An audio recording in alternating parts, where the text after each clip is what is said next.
So, very good evening to all brothers and sisters in the Dhamma. Today is the 1st July 2021, yeah, and it's Thursday. Okay, just relax body and mind and maintain some form of stable posture and attentiveness. So, we will, as usual, off the light and you can have your half an hour of meditation, awareness-based meditation. So make full use of this half an hour to silence your mind, maintain awareness. Just relax, body and mind entirely relax. Be at ease. Don't think. Don't try to know. Don't try to do anything. Just relax and allow mind to be. Whatever that is still in activity or movement, your silent awareness, just aware, finish, aware, finish. Because we have a physical body and a consciousness trapped inside. So whatever that goes on within the five aggregates of form and mind, you will know. Wherever there is contact, after contact, what arises, if you are able to be silent in the state of awareness, you will understand and you can observe all this movement and understand them. So whatever that arises, just be aware, finish. The moment you're aware, that's it. No need to think, no need to know, and let it be. And the next arising, aware, finish. It can be tactile, it can be contact, it can be a thought, it can be a sensation, a feeling, a perception, or any movement, mental activity, the arising of aggregates of mind. So if you can maintain awareness to observe all this, you will understand who you are, what you are, and how you function as a human being. What is this mundane mind all about? How does it arise? Then how it has all these views, opinion, and conditioning and belief system. Because we have a memory, we accumulate a lot of things through memory. So memory is the accumulation of all our experiences, good and bad, wholesome and unwholesome. And before we are enlightened, before we have the Dhamma, most of the accumulated conditioning are all negative. They are the wrong thought or deluded thought. And whatever we attach and cling and accumulate as memory are mostly our negativity, our mind state, our phobia, our insecurity, our unhappiness, our whatever experiences, good and bad. And most of the time, it's all our scars of memory, our unhappy moment or phobia that arise. So these are the things that actually condition our fear, our misery, our suffering. So meditation is to silence our mind, to observe all this, to see how we become what we are, how conditioning come about, how our views, opinion, and they call belief system come about.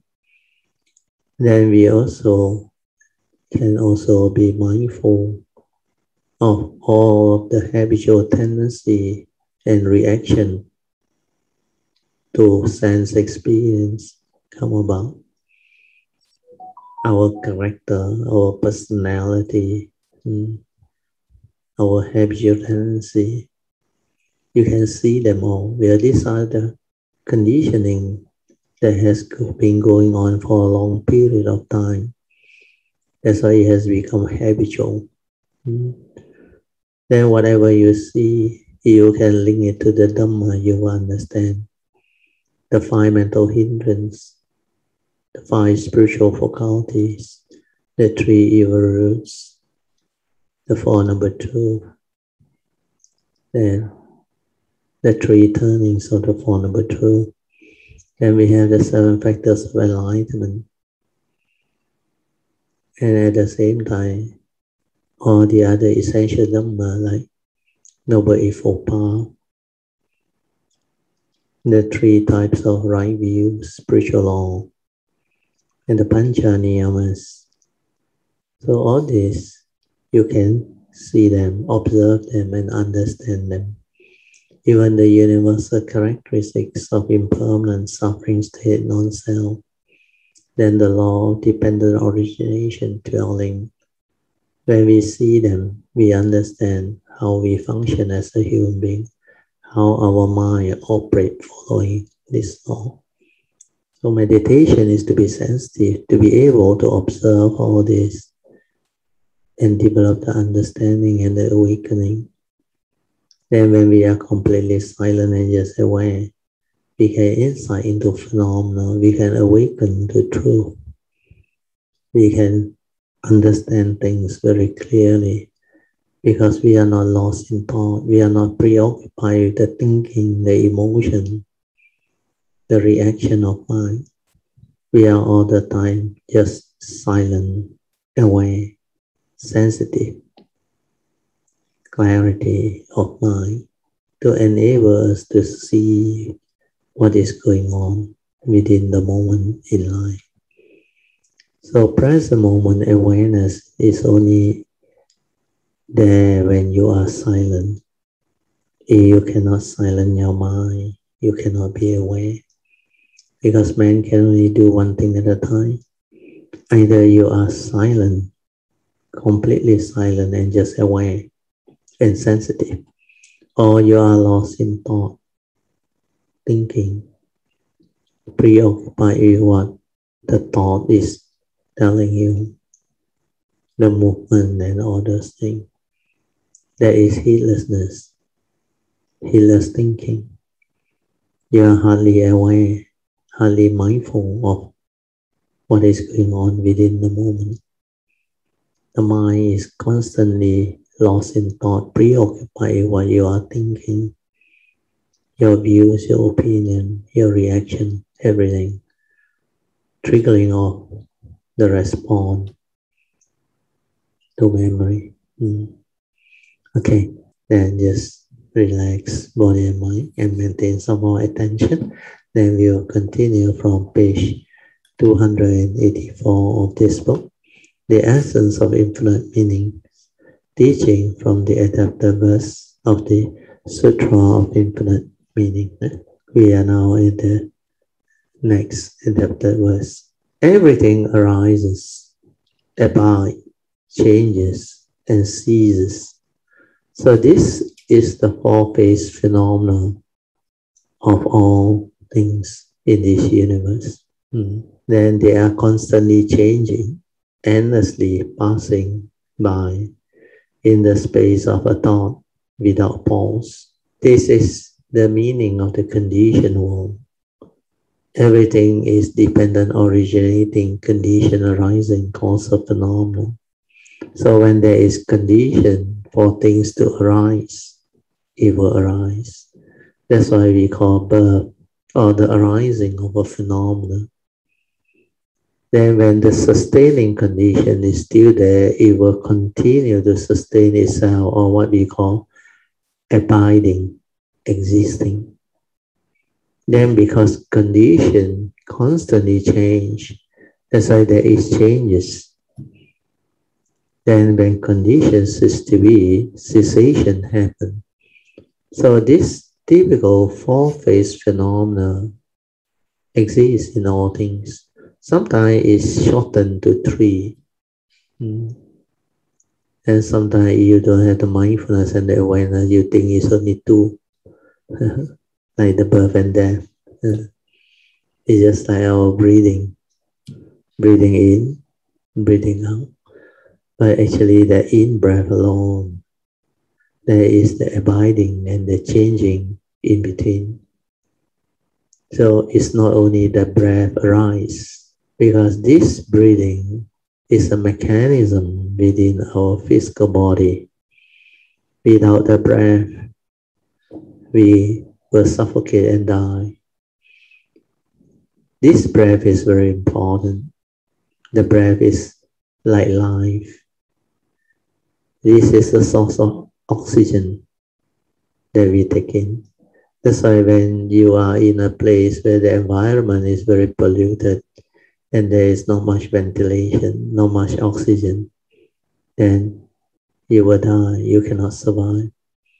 Even those who breathe in carbon monoxide, they're the exhaust of the petrol car. It has a lot of carbon monoxide because of the incomplete combustion. So carbon monoxide can cause problem to our physical body. The lack of oxygen can cause death. That's why some people, without them knowing, they die while leaving their car engine on and in an enclosed environment like the garage and all those things. And some use it to commit suicide. They feed back the exhaust, the carbon monoxide air into their internal circulation and all those things. So all this we can see. So the breath alone, the every breath, whether it's the in breath or the out breath, you have the four-phase phenomenon. When it reaches the end of the in breath, it ceases, and the out breath arises again. It will arise, abide, changes, and cease again. So these are the typical four-phase movement within every phenomenon. So I'll read the whole thing, the whole sentence again, then maybe the meaning now will stand out and become clearer. Everything or every phenomena, they arises, abide, changes, and ceases, constantly changing, endlessly passing by in the space of a thought without pause. That is also stated in the Nirvana Sutras. All phenomena are impermanent. This is the law of arising and ceasing. When arising and ceasing is extinguished, Nirvana brings great joy. So this arising and ceasing is something very common or typical of a conditioned world. That's why in my teaching, they have this 缘起缘灭 or 不生不灭. So within the conditioned world, you have the arising and the ceasing, 生灭, 缘起缘灭, because 因缘法. Then when conditions is to be, it extinguish, 不生不灭, means no arising, no ceasing. That is the unconditioned. That is what Nibbana is, where everything ceases to be. You will realize the unconditioned. When mind ceases to be, when the pure awareness also ceases to be, you will realize Nirvana. Then, according to the Sutra, Nirvana brings great joy, which is very true. When you go through that cessation, when you realize that state which is so tranquil and still, actually you cannot describe it because it's unconditioned. There is no thought, no aggregate of mind, no movement, nothing. Everything ceases. So under that state, it is definitely something which is completely beyond the conditional. Just the condition will exist based on condition. So when the mundane mind arise, existence or life arise. We call it a psychological time. You create psychological time. That's why you live in time. You go through time. You go through existence. Then when there is this movement of the mundane mind, from that nature, when it arises to create thought or the thinking process, what happens? When you create thought, thought is the instrument that condition your emotion, your like and dislike, pleasant and unpleasant emotion, your fear, your insecurity, and all those things. So when there is this condition arising activity, how can there be peace? It's very difficult. That's why they say unless you can realize that cessation, it can bring about great joy. And in another part of the Sutra, the Buddha also mentioned Nibbana Pacchao.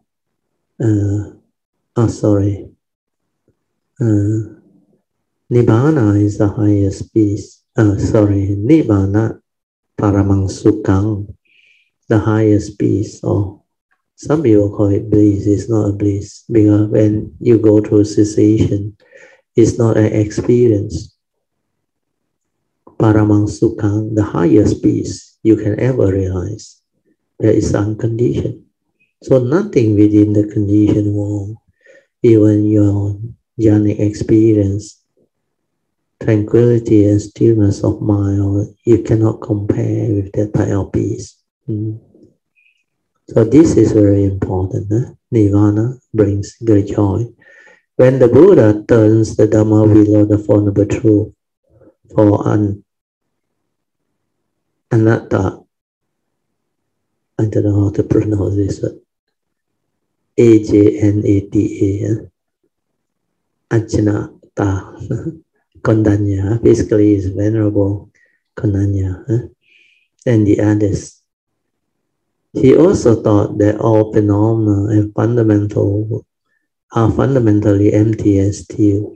So this is referring to the Dhammacakkappavattana Sutta, the first sermon that the Buddha delivered immediately after his enlightenment, when he met up with the 5 ascetics that was together with him during the early days of his cultivation. So he taught them the basic essential Dhamma. He said all phenomena are fundamentally empty and still, constantly changing as thought after thought arises and ceases. This is the profound awakening. This is the understanding behind. That's why he wants to share this with the 5 ascetics. Then it is also mentioned in this sutta that during the middle period of his teaching, here and everywhere, the Buddha expounded to the bhikshu or the bhikkhus and bodhisattvas everywhere the dwelling or paticca samuppada. We go to the notes. So under the footnote, Venerable Master Tzu, a brief summary of the sutra with that meaning, is mentioned. Good man, after I arose from the kingdom of trees, I went to the deer park in Varanasi and turned the Dhamma wheel of the Four Noble Truths for those 5 ascetics. Then after that, Kondanya and the others. I think initially it's only Kondanya became enlightened, a Sotapan. Then finally, when the Buddha continued with the Anatta Lakkhana Sutta, all the other 4 together with Kondanya, they became Arahant. Okay, then I read on. I also thought that all things have always been fundamentally empty and still, yet they change constantly as thought after thought arises and ceases. So if you are mindful, you can see this very clearly. But initially, when your mind is not trained, the mundane mind think a lot. Thought proliferation is very strong. It's like you are ceaselessly or endlessly lost in thought. You think a lot. You cannot stop your thought. Well, this is due to your lack of 5 spiritual faculties. And when you lack the 5 spiritual faculty and wisdom, avijja paja sankara keep on moving, keep on stirring your mind. And they arise because of the 5 mental hindrance.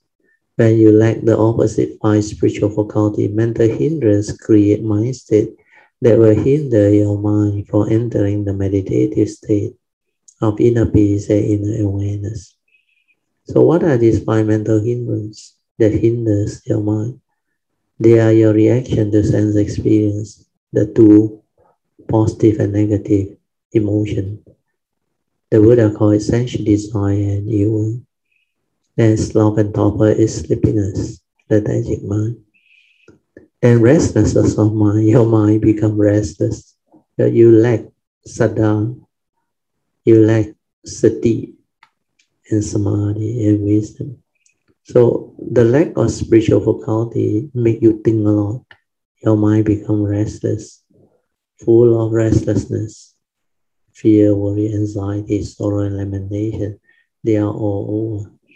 Then when you don't understand, you have doubt. So these 5 mental hindrances create a lot of heedless thinking, negative thinking, and it also create evil roots, make you evil, roots of all evil. So when you are mindful in a way, you can see all this. So the Buddha saw this. That's why he told among the 5 ascetics, he said, fundamentally, all things are empty and still because that is their true state, their true nature. Yet, in between, you can see a lot of constant changes, the impermanent characteristics. Because the heedless, they think a lot, thought after thought arises and ceases. And you cannot do anything about it. So that is delusion.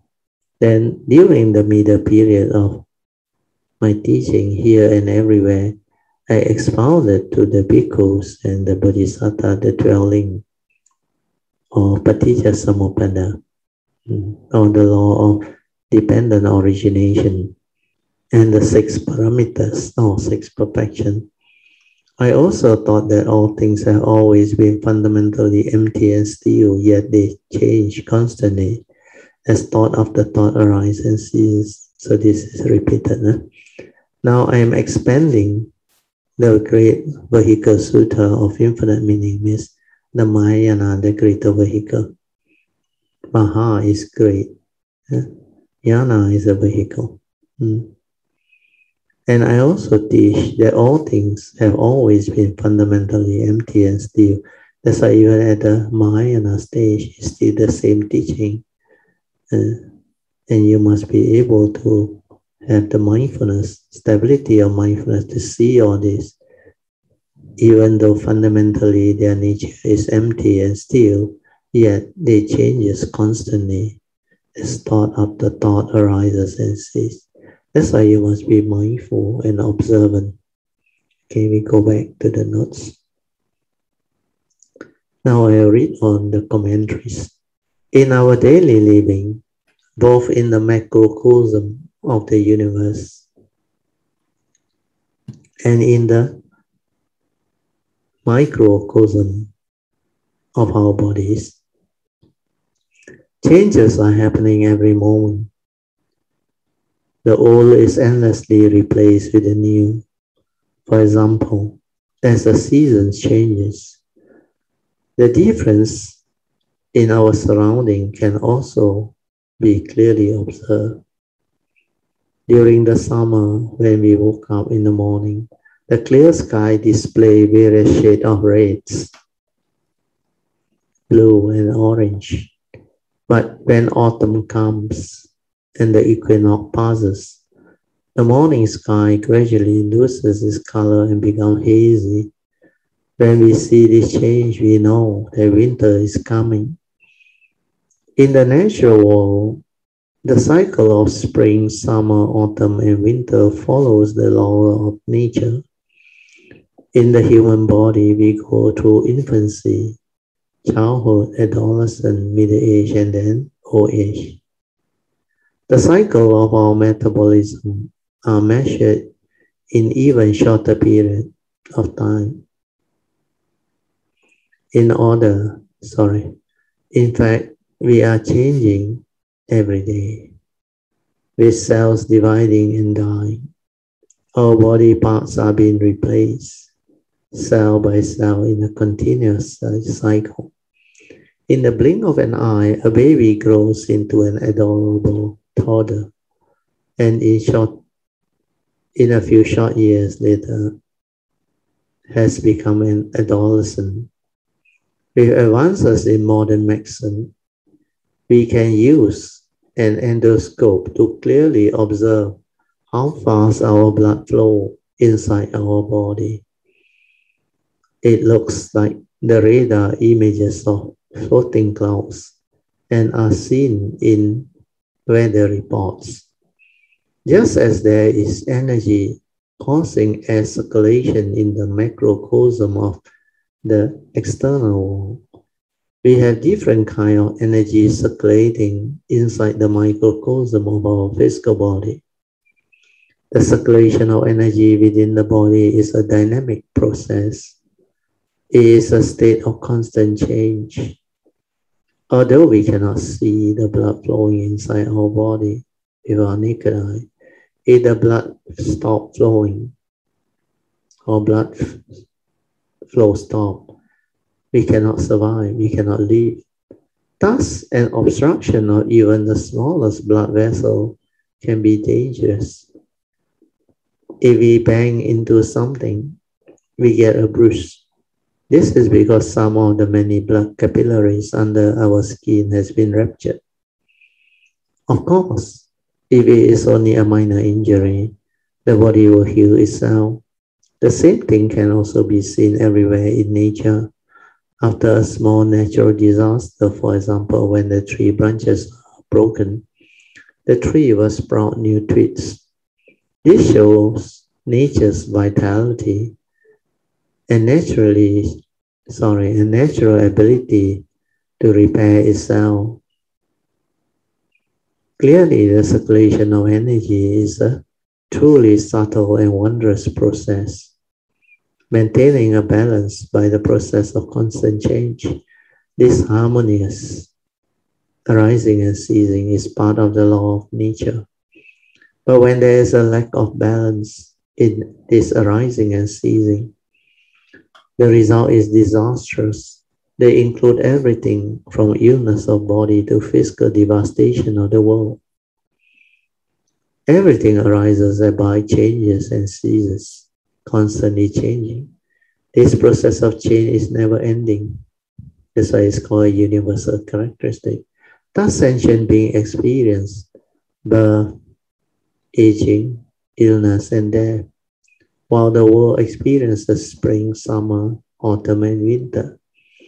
Whether discussing our bodies or the weather, everything is endlessly passing by in the space of a thought. That's why I like to use this word, everything is in a state of flux, F-L-U-X. If you are mindful, aware, you can feel them. Sometimes when we look outside in the morning, it is dark. But when we look again, just a moment later, we can clearly see the grass and trees. Without our being aware of it, in the blink of an eye, the sky has changed. So it depends on how mindful we are, how sensitive we are. If we are really mindful, aware, and sensitive, we can see all these characteristics within our own physical body. And our physical body is like a miniature of the universe. Mm.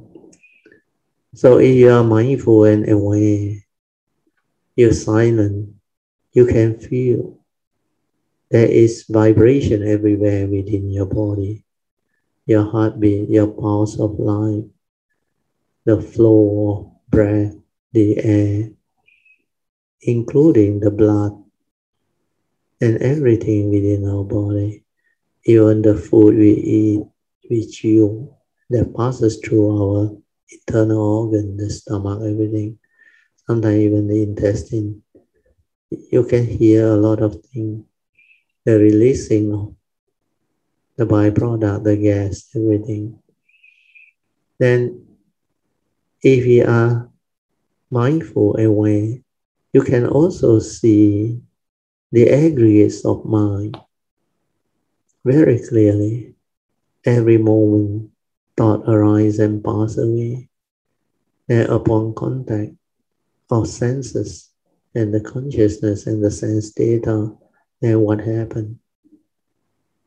The respective consciousness arise. Then in between, what happened? How you input your content of consciousness, born of your views, opinion, conditioning, and memories. And thought is respond to memory. You can see them all. Then feeling come and go. Perception come and go. Consciousness come and go. They are so fast. Every moment, every instant, they arise and they pass away. Then your brain, if you are not mindful, it thinks a lot, react to sense experience. That's why you have the habitual reaction of like and dislike, pleasant and unpleasant. If every moment of sense experience you stir your mind and react that way, imagine what will happen to you. It will turn into habitual tendency because you do it so often, it becomes habits. And what are these like and dislike, pleasant and unpleasant sense experience? They are the first two mental hindrances. That's why throughout the day, you arise this mental hindrance that will hinder your mind from entering the meditative state of inner peace, inner calmness, and inner awareness. How can you meditate? That is what Krishnamurti meant by when you go through life, you live a life of disorder. There is no order. Means through delusion and heedlessness, you simply react to sense experience and create all this heedless thinking, mental hindrance. You lack spiritual faculties. You lack wisdom. You lack understanding. To silence your mind, to develop the clarity of mind, to be aware, to observe, to insight into phenomena, to awaken. So all these are not there. That's why human being cannot meditate. Human being cannot develop the meditative mind. So all this, when you are mindful and aware, you can see them very clearly. Even our breath, the in and out breath, all of the activity that we do, our footstep when we walk, the birth and death of every footstep, the birth and death of every breath, they happen so fast all the time. That's why when you are sensitive, you can feel all the vibration within your physical form, your physical body. And even you can go into your brain when you completely silent and just feel. It becomes sensitive. It becomes like very super sensitive, hypersensitive. When you are without thought, there is nothing to distract you. That's why you are in that state of tranquility, stillness, aware, just aware. That's why you are sensitive. You can know what is going on. But if you are lost in thought, you can't, because man can only do one thing at a time. Either you are lost in thought preoccupied with your thought process and emotion and reaction of mind, or you are completely silent without thought. So whether you are without thought or you are lost in thought. Lost in thought means you think a lot, heedless. You are not with the moment. But when you are quiet, peaceful and still and aware, you can be with the moment. You can experience the pristine beauties and wonders of life within every moment, within every instant of life. That's why you can just sit in a relaxed posture, maintain awareness, to live life, to experience the pristine beauty and wonders of life, to understand, to develop the inner peace, the inner joy, the inner awareness. And through that, we develop wisdom and understanding. When we observe with a silent mind, we can awaken. It can insight into phenomena. It can see things as they are. It can give rise to understanding. And this is all meditation. You can be mindful in the midst of life. This is the reason why the Buddha said, heedfulness is the path to the deathless, whereas heedlessness is the path to the dead. The heedful never die, whereas the heedless are as if dead. Who are the heedless? The heedless are the deluded, think a lot, never peaceful. They don't have the spiritual faculty. Whereas the heedful, they are ever mindful, constantly meditative. Their spiritual faculty are very stable. That's why their mind is always tranquil and still with clarity, aware. So that is heedful living, leading to heedfulness. And the heedful never die. You are destined for enlightenment. So heedfulness is the most important. That's why you have to train your mind, your mundane mind, to be heedful, to be ever mindful. Then combine it, use it to cultivate the meditation as taught by the Buddha, which is cultivating Noble Eightfold Path. Then it becomes ever mindful, constantly meditative. And according to the Buddha, Dhammapada verse 23, the constantly meditative, ever mindful, they will realize the supreme enlightenment in the here and now, Nibbana. So those who hold on to the training of heedfulness firmly, you will definitely realize enlightenment in the here and now. That's why Dhammapada verse 23 is very important.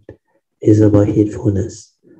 The constantly meditative and ever mindful and steadfast one, they will realize the supreme born-free Nibbana, the unconditioned. Okay, we go back to the commentaries. Yeah? We are at this paragraph. The passage of time and the transformation of the world also happen without our awareness. And these are for heedless people. If you are heedless, you are not aware. You are always lost in thought. But if you are heedful, you are constantly aware, ever mindful. So the passage of time and the transformation of world also happen without our awareness. We are equally unaware of the changes in our own body. And this is very true for heedless person. Because you are not sensitive, you are not mindful, you have not trained your mind. You have not developed the stability of mindfulness within. Silent inner awareness. To be sensitive, to observe, to feel, and to understand all this. We are all constantly breathing, but if we are not mindful of it, We are not here to use the word reminder of it. We are not aware of taking those breaths. That's why you have to train. The Buddha recommend anapanasati, mindfulness on the in and out breath. And the reason why he advises training is because when you are mindful of your in and out breath, which is always in the moment, you cannot think. That's why you are just aware. When you are aware without thought, you are peaceful. This is a spiritual faculty. So when the spiritual faculty take over, awareness take over, you don't have to think. So mindfulness is the initial training until it becomes very stable. Then when mind enters sati, this mind is constantly ever mindful. That's how meditation develops. The training of the mind to be aware and ability to stabilize it until mind enters sati is the beginning of real meditation. Not until you can develop the stability of daily mindfulness, born of the mind that is in sati, you don't stand a chance to be heedful or fully aware in the midst of life. So mindfulness leading to its stability and heedfulness is very important. So here the author is trying to share with us why most people, the non-cultivator, they are heedless. They lack awareness and mindfulness because they don't know what is going on in life. Even within their own physical body, what is going on, they don't know. They are so insensitive. They are completely unaware. That's why when you are heedless, you think a lot. How can you be aware? Your man can do only one thing at a time. Either you are silent without thought, fully aware of the moment, or you are lost in thought. There is no other way. So this understanding is very important. Balance exists within the cycle of arising, abiding, changing, and ceasing. Not only do our thoughts arise, abide, changes, and cease in our mind, but in the physical world around us, we can also see formation, existence, decay, and disappearance. And our bodies cycle through birth, old age, sickness, and death is also very clear. So everything is always arising, abiding, changing, and ceasing. Without our noticing, things in the world are constantly coming into being and disappearing. When you are not mindful, this is what happens. But when you are mindful, you can see them. That's why I always say truth is everywhere in the midst of life and nature. Why can't you see? We have the characteristics of nature. This four-phase phenomenon, they always exist in nature. That's why you can see their birth and death, their arising, sustaining, and passing away. So all these are very clear when you are mindful. This is the reason why without mindfulness, you cannot meditate, you cannot develop clear understanding of the true Buddha Dharma. So this is something you have to bear in mind. And I read on. Without our noticing, things in the world are constantly coming into being and disappearing. This one we have covered. This all happened in such a short span of time that it is over before we are ever mindful of it. In the same way, the cycle of birth, aging, illness, and death continue without pausing,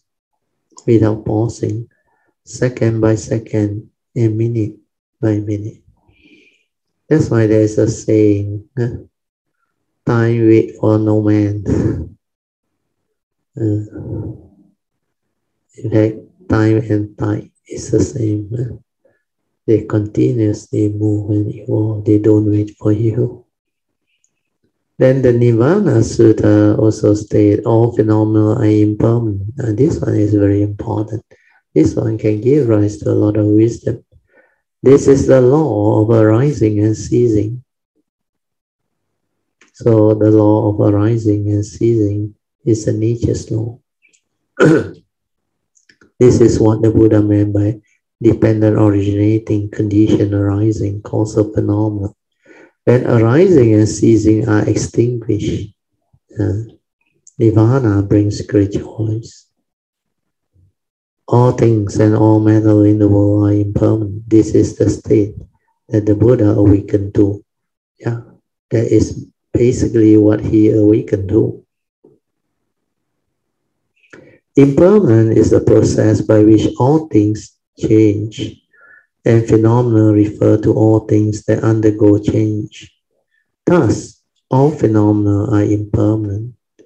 This is the law of arising and ceasing. This world is inseparable from the law of arising and ceasing. That's why we call it the law of cause and effect. Yesterday has passed and today has begun. Our previous life is over and now this life has begun. Nobody can know for certain whether they will live to see tomorrow. Still, many people count on the future.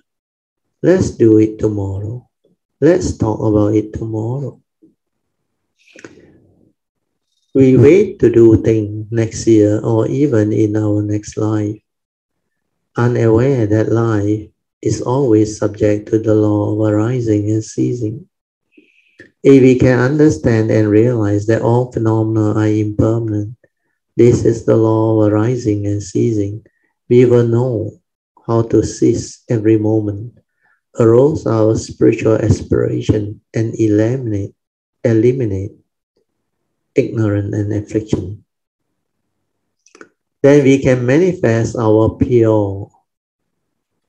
original pure Tathagata nature and experience how, when arising and ceasing is extinguished, Nirvana brings great joy. So this is meditation. When we bring our mind back to their tranquil, still, and clear state, means our original state, which has always been their natural state, then we can eliminate affliction, fear, and the sense of gain and loss.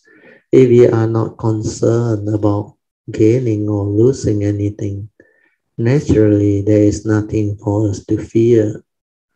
This is the highest state of happiness. So all these are Dhamma, very beautiful. Therefore, the Buddha thought that all phenomena are fundamentally empty and still, constantly changing, as thought after thought arises and ceases. When the Buddha first attained enlightenment, he turned the Dhamma wheel of the Four Noble Truths, teaching the truth of suffering, the cause of its arising, the cessation of suffering, and the path that leads to the cessation of suffering. This teaching that he gave to the 5 bhikkhu, Konanya and the others, expressed this same principle, the law of arising and ceasing.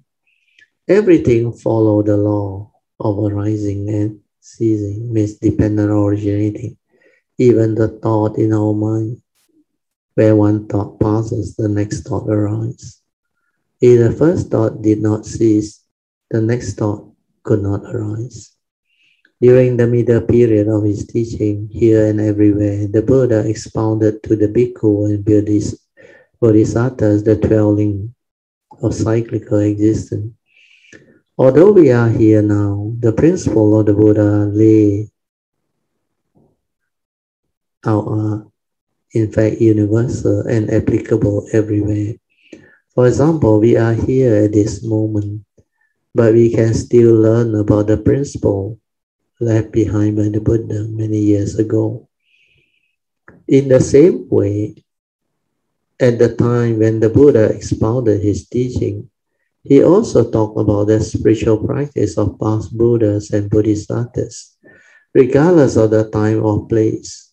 For all bhikkhus and bodhisattvas, he expounded the 12 links of cyclical existence. After the Four Noble Truths, the Buddha went on one step further and expounded the dwelling of cyclical existence to let everyone thoroughly understand the karmic law of cause and effect, so we know where we, so that we know where we came from and where we are going. So this one is according to Maya Sutra and the author, but according to Theravada, immediately after the first sermon, he actually expounded the Anatta Lakkhana Sutta, not the dwelling. The interdependent origination of life. This is one, dependent origination. The cycle of birth and death, aging, illness, and death in this world. And the formation, existence, decay, and disappearance of the universe are all inseparable from the dwelling of cyclical existence. When we come into the world, we bring our direct retribution and circumstantial retribution. Some people are replete with wealth, children, blessing, prosperity, and longevity, living in comfort all their life before finally dying peacefully and at peace. Others are born in a poor family with much suffering and live a life filled with hardship, illness, and disability with no control over anything. All this happened due to what? Due to the karma each person has created in the past. That's why we have to take care of karma. The first link of the 12 link of cyclical existence is ignorance, avijja. Ignorance gives rise to volitional formation or action, and thus we create karma. The karma created out of ignorance in past life will accumulate and follow us to the next life. We can bring nothing with us when we die except our karma. Our karmic consciousness leaves the old body and enters the new. It departs from the past and enters the present. Then it will leave our present existence to be born somewhere else. We were born because we left behind previous body to enter the body we have in our present life. And when one day we die, we will leave this place to go to another place. Whether we are leaving or coming, our karma follows us. Actually, this is how the author described it, but the actual happening is slightly different. It's not the karma follow you. All these are stored in the karmic nature. So like the Buddha said, we are all born of our karma, heir to our karma, conditioned and supported by our karma. And we are what we are because of our karma. So this karmic nature is the one that conditions us. We are born of it, heir to it, conditioned and supported by it, and we are what we are because of it. So this karmic nature is the one that is responsible for the continuous birth and death. That's why every life when you come, you either need one ignorant thought from the last birth to condition the rebirth consciousness. Then the form and mind can come into existence. So this karmic nature, based on your karmic conditioning, they will arise the new 5 aggregates of form and mind. So it's not like what the author mentioned. What the author mentioned is like this consciousness after you die, it leaves, then it takes another body. No, it's not like that. Because like the Buddha in his teaching, everything is dependent, originating, condition, arising. So the last thought moment will condition the next rebirth consciousness. Then that one go and take birth. But your karmic nature is somewhere else. Then when the karmic nature, based on its karmic conditioning and pattern, they will arise the appropriate form and mind. So the appropriate form of mind is actually within existence, within the karmic movement. Then it depends on how the karma fit in. That's why sometimes for those who know, to be born a human being is very rare, not easy. So a lot of people cannot understand. They say, why is it so difficult to be born a human being? Just get married and reproduce. This is what you saw in the surface. But when you look at birth and death, you look at the whole universe creation, the number of non-humans that exist in this universe are so much more than the so-called human race. Actually, human race are very rare species, very, very rare. That's the reason why Sakyamuni Buddha gave an analogy. He said, 人生难得，佛法难闻. Means the human body is difficult to come by. The Buddha Dharma is even more difficult to come by. Then he gave an analogy of a turtle egg. He said, if take for example, there's a turtle egg with an opening slightly bigger than the turtle's head, floating in the ocean. Then every 100 years, the surface, the turtle which is blind, the blind turtle, surface from the ocean, every 100 years once.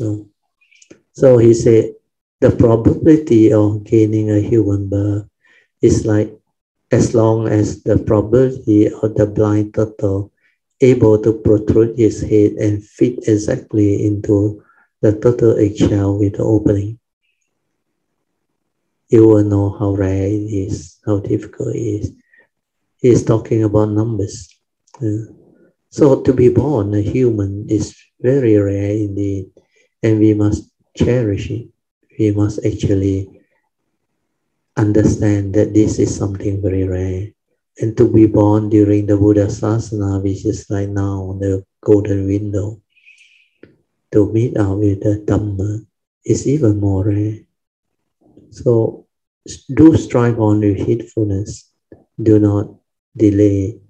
Do not waste your golden window. So this is something that you all have to bear in mind.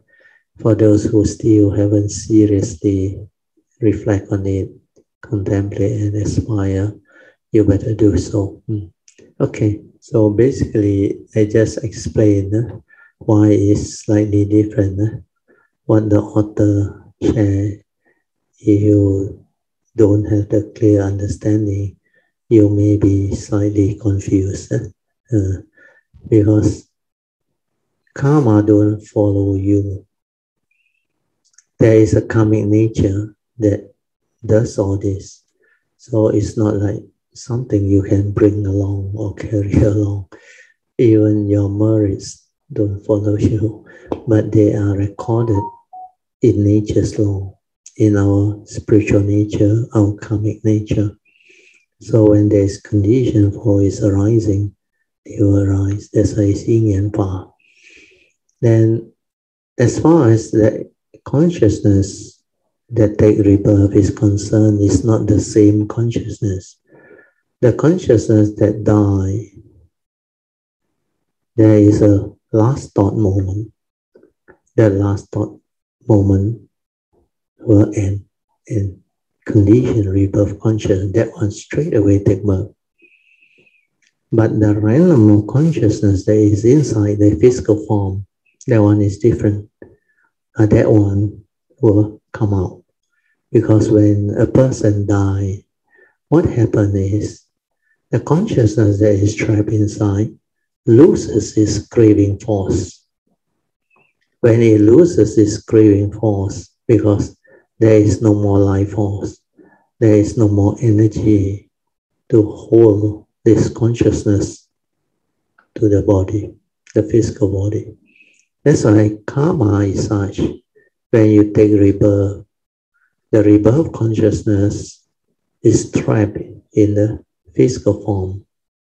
Then the physical form has this, what we call life force. Life force. So this life force comes from our karmic nature. They will pump the heart. They will trigger life. So this life force is the one that sustains life, pumps the oxygen to nourish and all. But initially, as a fetus, of course, when they take conception in the mother's womb is different, because that time the mother through the umbilical cord gave the nourishment and all those things. Until you are ready to receive consciousness, then the rebirth consciousness come in. That's how you get conceived. Then the form and mind will grow. The cells will subdivide and all those things. Then until birth. So all this, it will happen. Then because of this life force and all those things, the consciousness actually get trapped inside. Then the karmic conditioning and the karmic nature, it will create the craving force, which is part of your karma. So this craving force will bind you to the form and mind. That's why you will be trapped inside there, experiencing all the karmic things, good or bad. Then until when death comes, where the consciousness has to separate because the craving force ceases. I know about this because when I was young, I actually died. Then I saw during that process how my craving force ceased. Then how my consciousness was released out. Actually, I was supposed to die. After that, I cannot go back into my body. But somehow not meant to be. I managed to give it a push or a movement. Then I went in. Then I realized I take control of my body. Then after that, I know what consciousness is, what craving force is. So this part I want to clarify is because very few people understand this. Okay, we go to the notes. I have to end ready. Okay, I read on. Ignorance arises from the single thought.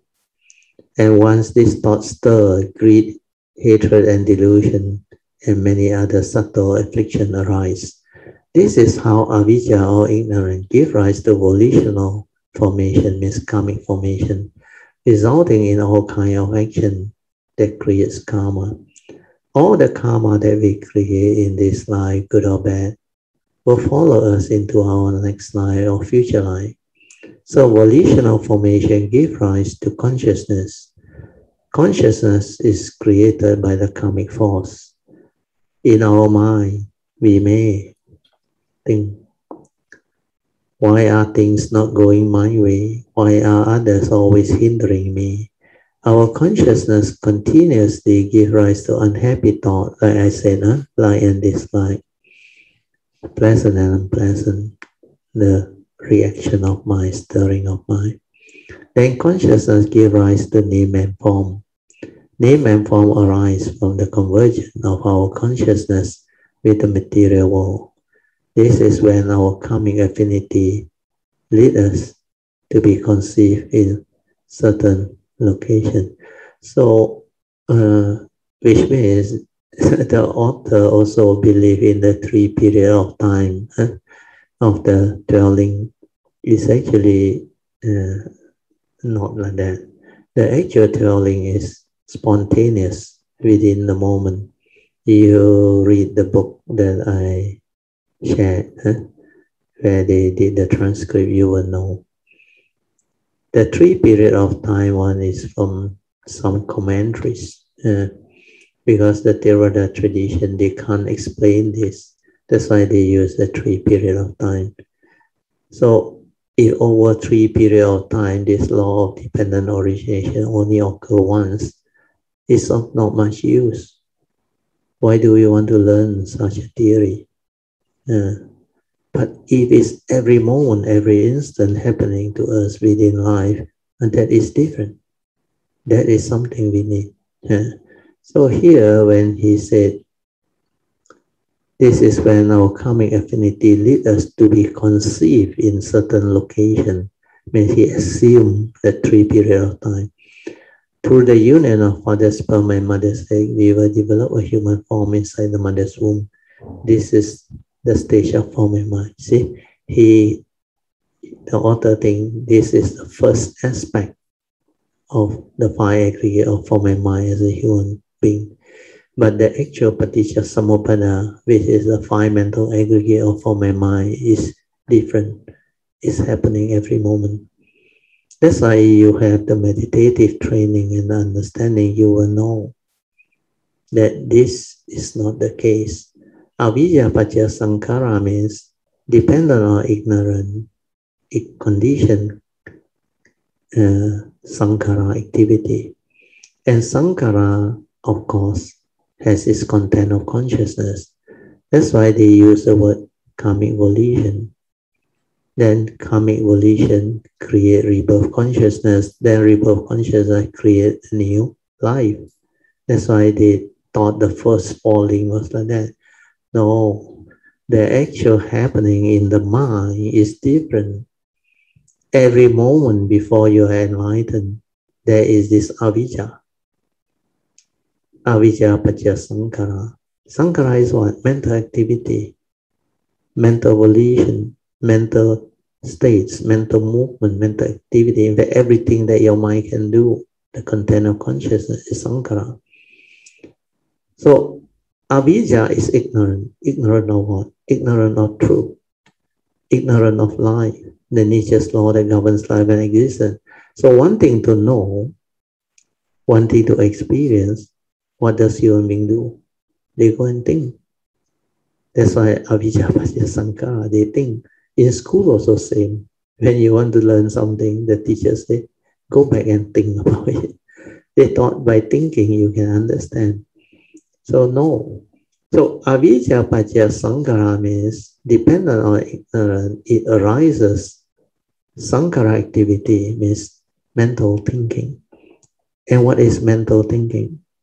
Mental thinking is the mind or the consciousness make contact with the brain. And the brain is an organ, understand? So like the other senses, upon contact, what happened? Mental consciousness arise. That third link, they cannot understand, but they don't see it. If you see it in the meditation, you know it is a mental consciousness, like the physics experiment. Upon contact, the light bulb lights up. You become conscious. And that is what vijnana is all about. So when the vijnana arises, the aggregate of mind, the content hasn't gone in yet.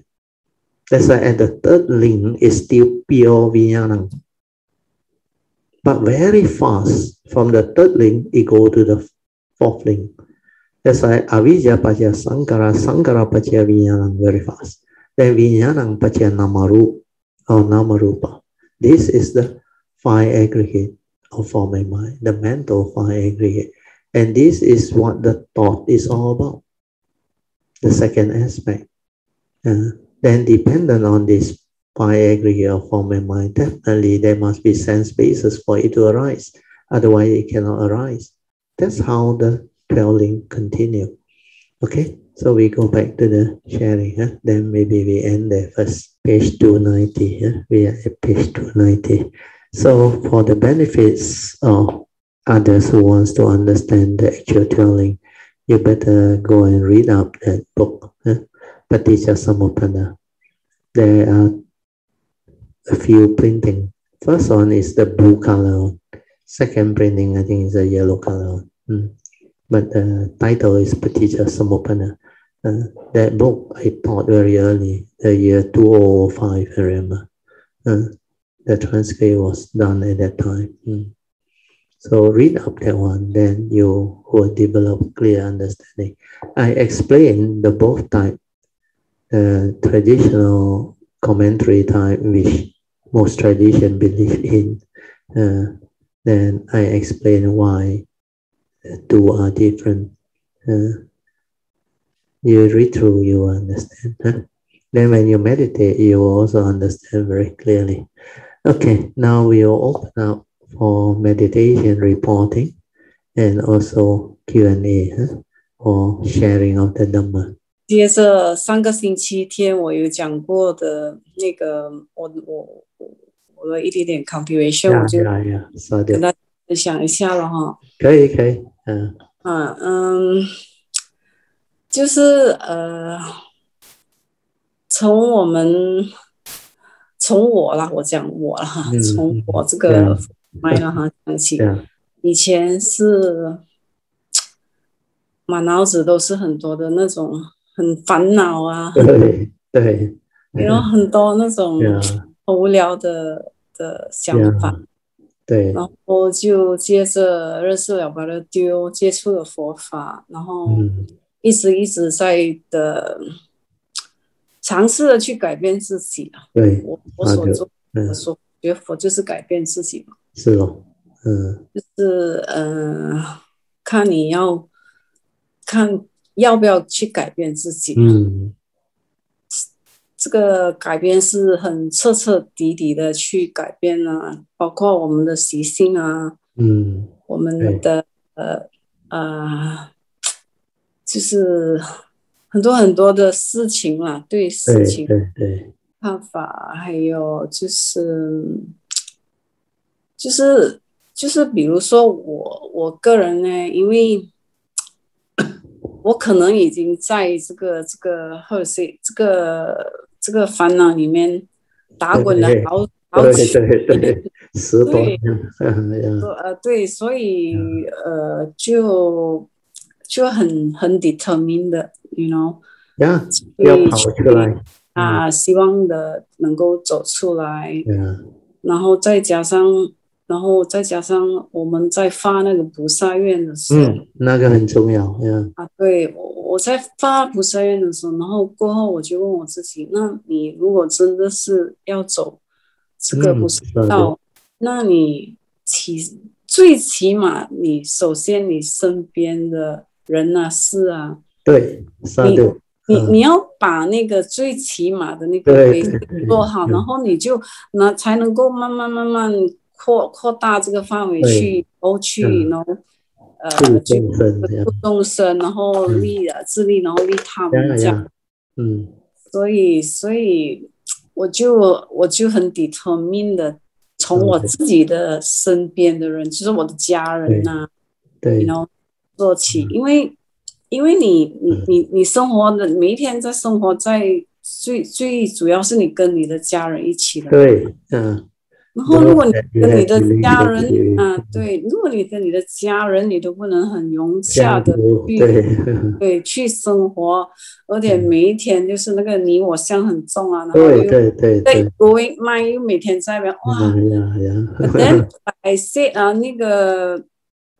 那个你要做到，就好像阿松讲的那个功夫，讲的那个功夫就是不容易，因为那个 six sense law 啊，你一听到一看到你就是 like automatic 这样。如果你没有经过那个 training 你是不会做不到的，做不到，你做不到。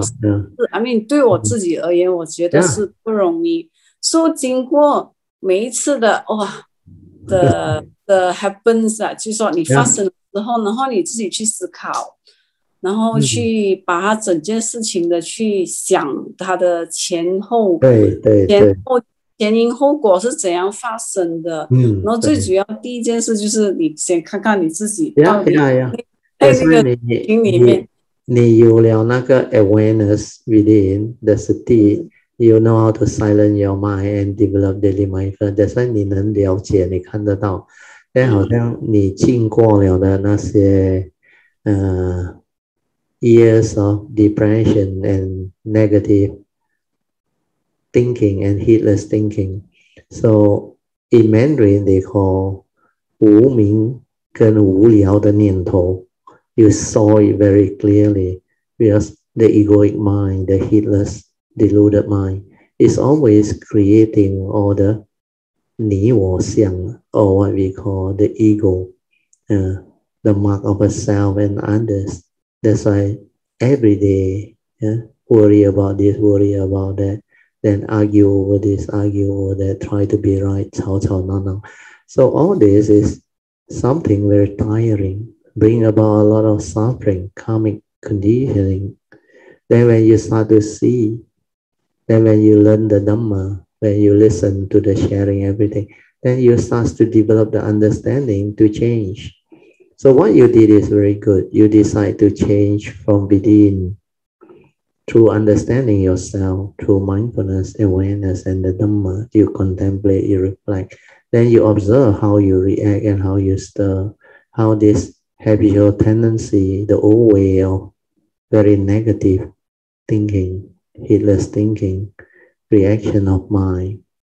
So all this is self-observation, and through understanding the nature's law that governs life and existence, especially karma, you already know this is not what you want.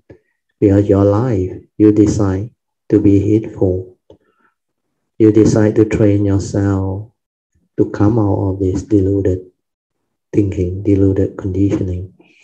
So, Wu Ming is very powerful. Ignorant, especially Sakayaditi, the egoic mind, self-delusion. So to root out that one is not easy, like you know. You have to see very clearly. Then you have to know, you reap what you sow. That's why you start by cultivating wholesomeness, virtue, goodness, by helping people. When you can do something to help people, you actually reverse the wrong thought. We have to help selflessly is actually a virtuous action, virtuous thought. Then you develop the opposite of all those negative wrong thoughts that you used to have, your hatred, your anger, your unhappiness, envy, jealousy, and misery, and all those things. When a person is in depression, a lot of this cocoon or wrong thought keep on repeating and blaming others. Why these people are there? Why is my own sibling also doing this type of thing to me? Why my own parent cannot understand me? And why my life is like that, and all things. And all these are thought process. So without wisdom, this thought become wrong thought. So thought divide and create all these evil roots that condition negativity, leading to suffering and misery. So through observation and understanding, you start to see. You have to reverse all this. That's why you have to avoid all evil, cultivate goodness, wholesomeness. And you did it very well. Like you said, I remember in the early days you came to share with me how you came out of it. Starting by reverting to wholesome thing, good thing, helping others, have more love, have more understanding, contentment, appreciation, gratitude, then patience, sincerity, honesty, and all those things. Then diligence, cultivate. Then constantly listen to the Dhamma. Remember you chase after the video from Suyan. All this help you. Then you learn to meditate. You learn to silence your mind. All these things help a lot. Then you also dialogue with Song a lot, because you also used to consult him, and you all share many things. So because Song also Mandarin based, you also Mandarin based, so easier for you to develop the understanding. Otherwise, your English is not that good because you are mainly Chinese educated. So all this I saw are very positive development that brings about good result. That's how you can actually develop the understanding. Then the retreat help you. At the Cameron Highland retreat, there were many occasions. The understanding just arises, like when you look at the pond of water with the fish. Then the fish came out, then jump back. Then you suddenly inside realize, hey, I already out of the suffering world. Then why did I choose to jump back? It's just like the heedless. They choose to be heedless again because they don't see the danger of heedlessness. It's only until you see, you will never go back the old way. That's why for you, that depression help you a lot. Like you always say, you are mindful, you are aware. Then that type of old thought or thinking, when it arises, you straight away knew, enough. You have tormented me for 16 years. Enough. Then it just subsides because you know these are wrong thoughts. Thought that condition the evil roots, that condition your suffering, your misery. So wrong thought is very dangerous. Thought that condition your fear, your worry, your anxiety, your emotional negativity, and even the reaction of mind and all those things. So through this understanding, you develop wisdom to straighten your view, to correct yourself. That's why you say you have been diligently trying to do all this. 努力的改自己。改 means to change for the better, to change your personality, your character, your understanding, to have more and more right thought, virtuous thought, wholesome thought, to have more kindness. Then whatever you do it with understanding. Then your character is very pleasant, very gentle in your approach with understanding. You treat people differently now. You are able to actually feel for people's suffering and misery. Then you can attend to all this situation. That's how you're able to help your family members. You are able to develop good communication, and also they call relationship with them. Then you know how to arise the right speech, right thought, and right action. Then live your life in accordance. Then there is this joy in you. Then the faith that drives you to develop more and more of this whole. Then you start to see the result. That one gives you a lot more faith. The result is the one that you saw has been very transforming. Your ulcer, your depression, everything, you just come out with that medication also you don't need to take. You become normal again. And a lot of people who know you in the past, especially your Filipino friend Teddy, I remember he told me, wow, Brother Theo, you are very good. What you did to Alicia is that he became so different. Because she saw you going through suffering and misery. His family were very close to you and friendly. So all this is very, very impressive. And he, being a Christian, he want to meet up with me, talk to me, and find out what I actually share with you to transform you. Where you also told him how you met me and how you become what you are after that. So to come out of 16 years of depression and heal your ulcer, gastric, everything is not easy. And to transform and change your life from a heedless mode to a heedful mode is not easy. And to develop all the meditative understanding and the Dhamma understanding is not easy. Where you are really very new to Buddhism at that time, I remember. You don't know anything. You start from scratch. So that is what I saw. That's why my nature rejoiced. And during the early days, you actually have the karmic affinity and you are very diligent. Your faith is very strong. So with this, I hope other Kayamita will be motivated too. You can understand how Alicia actually came out of all this and become so beautiful. Well, most Kayamita know her. Then through all this, especially I think Vincent and the wife, because they were the one that actually brought Alicia to see me. So all this is something very, very touching that other Kayamita can develop the faith. So with this, I pass back to you, Alicia. You can continue. Yeah. 是的 ，Brother， 其实很感恩，因为真的不容易。But 现在的生活是跟以前是不一样的。现在是很踏踏实实的、真实的做一个人呐。对。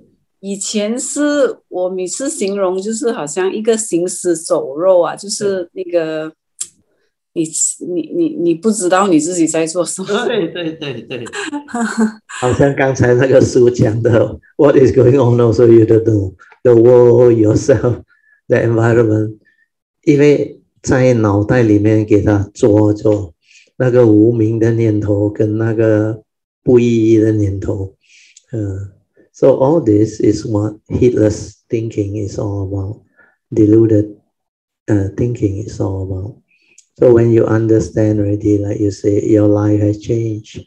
Now you become somebody who is really responsible, a true human being in this sense. Like you said, 踏踏实实做人 means you are responsible. You do your duty. You have your understanding. You no longer like before. So this is what Dhamma is, the beauty of Dhamma, the transforming capability. That's why Dhamma can transform the deluded to make them wise, to give them understanding and change their life for the better. So all these are very beautiful. 很好 ，continue 呀 ，Alicia， 你还可以继续。Brother Dio， 其实。在这之前，1个多月前，我的事情是特别多啦。就哇，那个 test 就是like 哇，弄到你去哇，你是想尽办法的去把那个事情做好，还有就是就是要 make sure 你自己，经常会问你自己，你的 5 spiritual faculty 你有真正的做到吗？对。然后那个是最 basic 的嘛。对，就是 back to basic， 我是每次都讲。back to basic, yeah, the essential. 对，对，那个 five spiritual faculty 是要做到，而是你阿松每天 remind 我，你要做到 balance， 他说。是咯。Until it become a part of you, very stable. That's why they call it power, balance. Then also, I think for your case, because 你真正的diligently not only 改变自己，你已经了解到你能够 confront all this 问题 or problem, or like you say you have been very busy, confronted with a lot of things, but you still go back to basic and make sure you are focused, means you know what to do. But now it's different from last time. Last time, fear, worry, anxiety, the thought project, then you react, the emotion or stir. But now no more. 解决问题. Your focus is to solve problem. And how you do it? With the spiritual faculty. Following Noble Eightfold Path. That's why you know how to apply the 4 right effort. And that one is very beautiful. Then developing more and more understanding of the Noble Eightfold Path will lead you to the comprehension of the Four Noble Truths. So all this is very, very positive and very beautiful. 好啊 ，Sadhu 啊，好，Sadhu Brother 哈，还有就是我经过这一连串的事情之后，然后就是在几天前我忽然间就是在 in the midst of doing something 的时候他就是他了解到以前你这一切的所谓的你我啊，什么 ego 什么就是全部都是你的无明而做。对。真的明就是means no meaning one 他就是 suddenly 好像那个悟到了，到了，好像他你我不很好啊，懂得怎样讲啦，就是 radio 它就是一个 pop 的 understanding 哦，对，它是它好像这样的，那个麦好像有一个东西 disperse 掉，一个对乌云对对，暗去这样，你知道对吗？对对对，原来就是这样子，就是这样。When 你 develop the understanding, it's suddenly you awaken to it.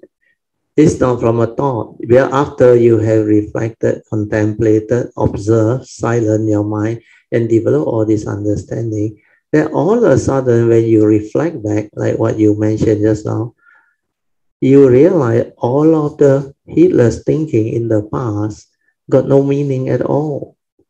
And they are something that is really evil, heedless thinking, negative thought. So that understanding will liberate you and free you. Then you will have this understanding as yoniso manasikara. It will keep on surfacing whenever you see this thought or encounter anything in life. That's why you know how to solve your problem now, settle things. You can actually move on with your life very beautifully. So this is what Dhamma training is all about. 佛法的奥妙就是在这个 understanding 里面，你了解了 the essential Dhamma, the Four Noble Truths, the Three Turning, then you will understand the teaching very clearly. Through understanding the teaching, you understand life. Then you reflect and look back. Then you realize all of those thinking in the past is deluded, born of ignorance, conditioning, wrong thought, no meaning at all. That's why no need to go and think about it. So just like what you realize in the beginning when you share that 无明的念头 that like heedless, deluded thinking or 没意义的念头 those thoughts that are of frivolous or useless, no benefit, nothing. Last time you have been held and conditioned by all this wrong thought. That's how you become depressed and miserable. Then when you understand already, you shift out of it, you reverse all this, and that's why you determine to change to a new life. 很努力的去改 that one is very beautiful. So all this is basically what cultivators need to do. Then when you silence your mind later on, when your daily mindfulness stabilizes, your wisdom can become more like, I won't say stable alone, like more penetrative. The one through the third turning one is a lot more penetrative. Then you will know how to link it to the whole teaching. So when your bodhisattva will take off, then you will develop more and more understanding. Then when your spiritual faculty become very stable, balanced, then a lot of these things will unfold. So very good, Sadhu, Alicia, 很好。还有就是 Bradil 我想讲的，现在的 the way of living is totally different 就是当我开车，如果我每次开车上去我的 farm 的时候，那个 journey 那个 driving 那个 journey 是 relax 而且是咯，不一样了哦，跟以前不一样，真的是不一样。以前连驾车都会很多 fear you know 现在是 like you know the mind 就是 be at the you know 跟着那个车一直跑这样子。对，let things be echo and flow. Then there is joy, there is好像佛经这样咯，买水果 mindfully 也 full of joy. Then 你驾车也不会紧张了，不会什么。Then everything is so beautiful. There is harmony everywhere. There is joy. There is understanding. Everything is just nature's flow. 缘起缘灭，因缘法，无常苦我。So all this understanding will surface. Then the form and mind is not what you think. All this understanding will surface. Without thought, who are you? You are nothing. You are nobody. And you are that nature which is the most beautiful. So all this understanding 真的会 transform 一个人。Then after that, 你会了解到想也这样，不想也这样。那么何必苦苦去想呢？来也空，去也空。那么施主何必苦苦为空流泪？So you will know how to do your duty, live your life to the fullest. This is what Dhamma is. That's why 我替你高兴，Sadhu Alicia 很好啊，Sadhu。Sadhu brother， 感恩 brother Dio 一直以来对我的改变和教导，还有所有凯拉米达的分享和他们在带我们大家一起走上这个佛的之道啊。对，一起努力的，大家一起学习的。对，我跟秦昊讲，我们就是迈向那个 on the way 就对了。我们一直做就对了。对，同修，同修，对。Dhamma friends，还有同修，对，同修就是我们大家互相鼓励，然后讲，然后一起学习了。对，没有遇到把人丢，我想我现在还是在吃药吧，还是这样。其实这个佛法不容易的，不是每个人都能够 share 的，因为 it is a living Dhamma that can transform life, that can help change people's life. 真正的佛法真的 beautiful. Not the theoretical knowledge-based Dhamma. 那些很难的，我 realize a lot of Dhamma words, Dhamma knowledge, but it cannot transform living being. It cannot bring about changes and all those things. Where it's not related to real life. So 现在 more and more 凯耶米达了解了，so very beautiful. 对，就是我们如果一路学佛的，我们就要增长我们的慈悲心。如果没有那个慈悲心增长，你还是会因为好像那个什么很芝麻绿豆，我讲每天讲对，都为那个事情而起烦恼，还是你不知不觉的每天都给人家烦恼？那个就是我觉得那个是好像不对啦，对我来讲。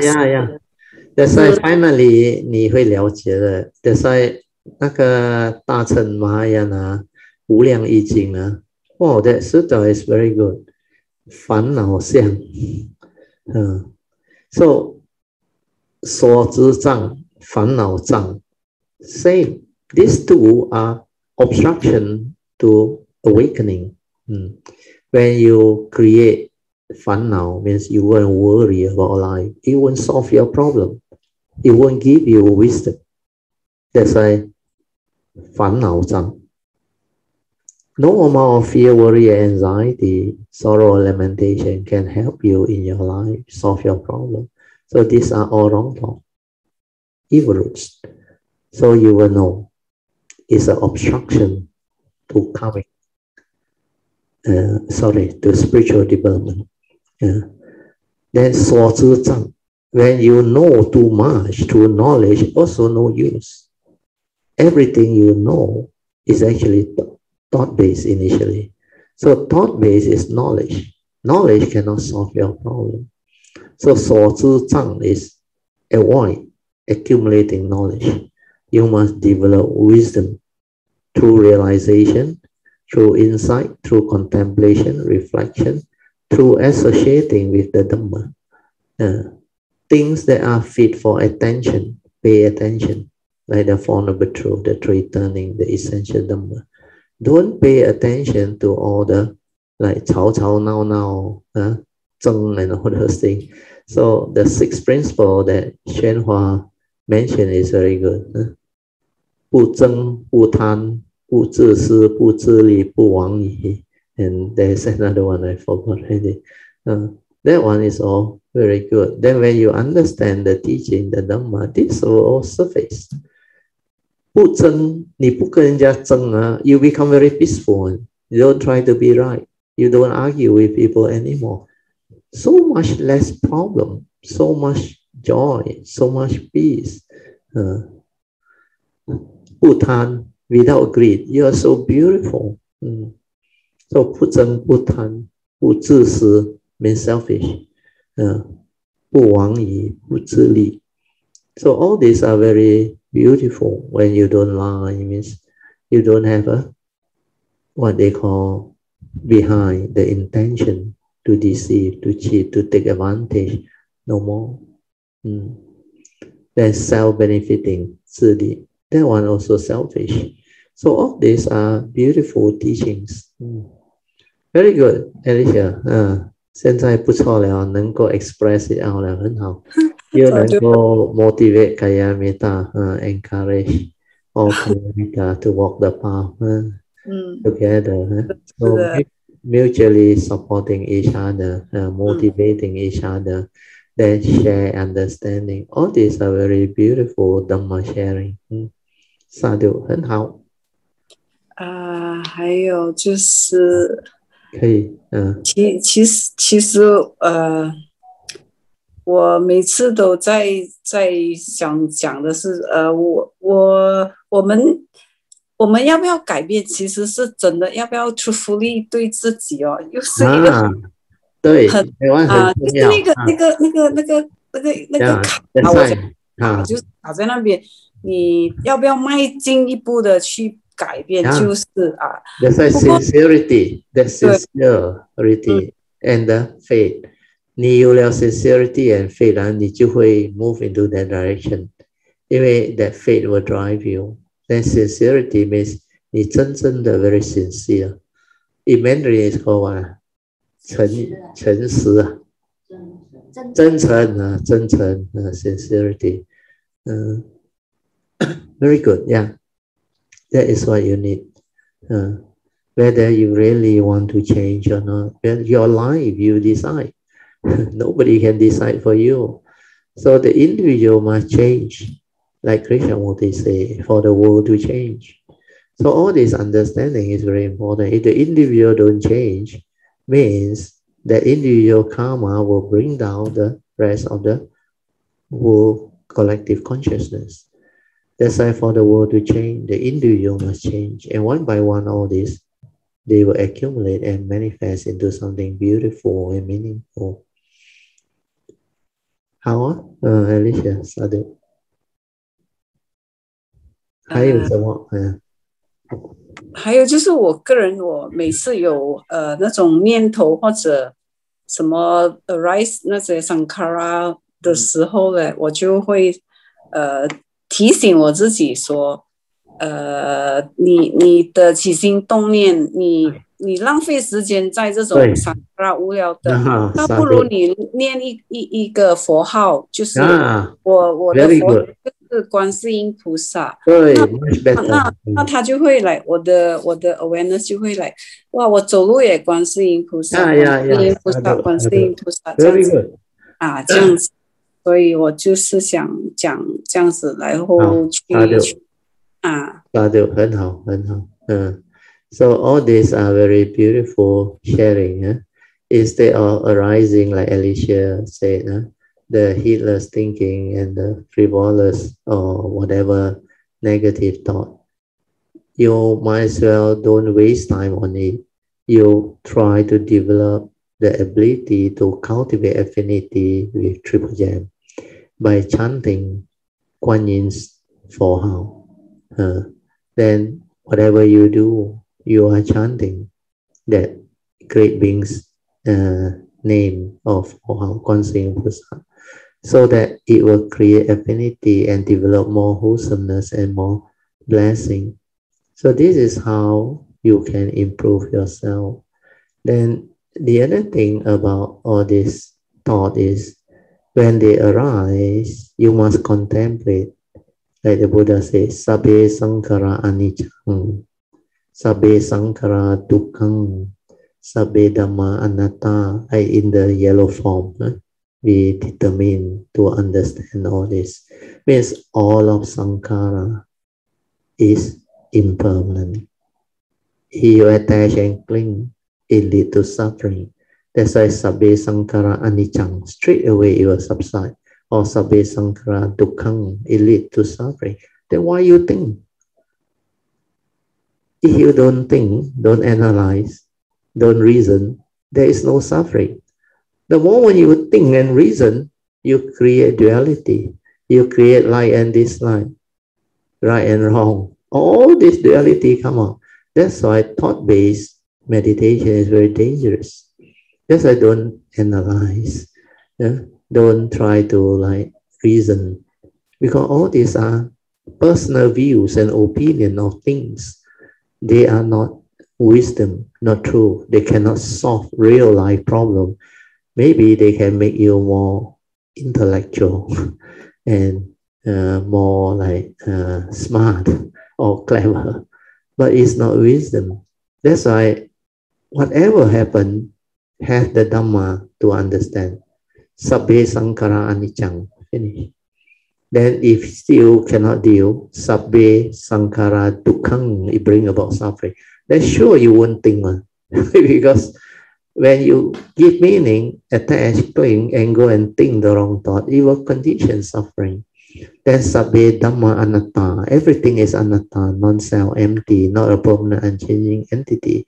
Not what you think, hey no you, hey no me. So all this wisdom was surface is from the yellow card. You determine to have this understanding, life after life when you come, when you arise. That's why we chant Rupang Aniccang, Rupang Anatta, Vedana Aniccang, Vedana Anatta, Sanya Aniccang, Sanya Anatta, Sankhara Aniccang, Sankhara Anatta, then Vijnanang Aniccang, Vijnanang Anatta. Then we summarize Sabbe Sankara Anicca, Sabbe Sankara Dukkham, Sabbe Dhamma Anattito. So all this, you have been contemplating, reflecting, and developing the vow. It will be part of your nature. And this Yoniso Manasikara or wisdom will arise. So when you have those style of thought, you actually can go beyond the skillful means of using the forehouse of gripping. Of course, that one also helps. That one also very good. But you can go beyond it through Dhamma. Through Dhamma means wisdom way to free, to subside and transform all this. We call it wrong thought or habitual thinking, which is of no meaning, no value, which is frivolous, and maybe at times is due to habitual tendency, which is very negative in its nature. So all these are more tangible understanding that we should develop. But this one is a cultivator's approach. But your Mahayana approach, chanting the Bodhisattva's name or Kuan-Yin's name or Amitabha is also very good. But this is their farman to train your spiritual faculty.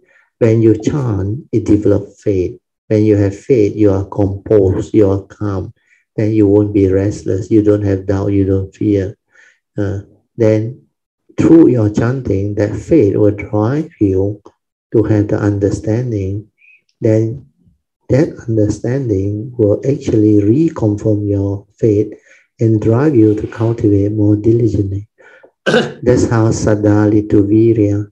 Then when you chant mindfully until that forehouse and your awareness become one, then Sati become very stable. Then when you stabilize Sati, Samadhi arise. That's how you become different. So Sati and Samadhi allow you to develop wisdom, see things as they are. Your daily life will transform. So that way also can lead to understanding. But the Dhamma way, which the Buddha taught, that Yoniso Manasikara is more powerful. Well, that one is the direct application of Dhamma. Whereas your spiritual faculty, as you develop, you need to observe the process and understand all those happening through mindfulness and samadhi. Then only you finally develop the understanding. Then when you develop the understanding, the moment you hear the Buddha's teaching or the sharing, you straight away like, wow, full of joy because it's so penetrative, so awakening. So that is the beauty of the essential Dhamma, the Buddha Dhamma. Okay, Alicia, sadhu. Okay, sadhu, brother, Sadhu, thank you sadhu. for Yeah, advice. yeah, 去体会，然后 follow brother to advice。yeah. 就是感恩大家 spend so much time 听我讲，谢谢阿弥 Sadhu. 陀佛。Yeah, Amitabha. Yeah. Okay, good. Let us rejoice. Sadhu, sadhu, sadhu. Today's sharing is very good. You all should listen to it. It is a very beautiful sharing. The approach is different from others earlier on, but this one more people can develop the understanding and the cultivation, because this one for Alicia, she went through that karmic thing and she came out of it through that karmic thing too. That's why it's very good for people who have a lot of suffering, misery, and affliction, especially people with depression. You listen to this, it can help you. And the cultivation is actually very simple. Through observing, through understanding all this, you come out of it. Your wrong thought condition, negativity of karma, lead to negativity of karmic conditioning. That's why your life become affected, afflicted. Then your life, you decide how you want to live your life. You choose wisely, choose to be happy, to be peaceful, choose to follow the advice of the Buddha to change for the better, choose to be heedful, no longer heedless. So all these are very beautiful sharing and teaching.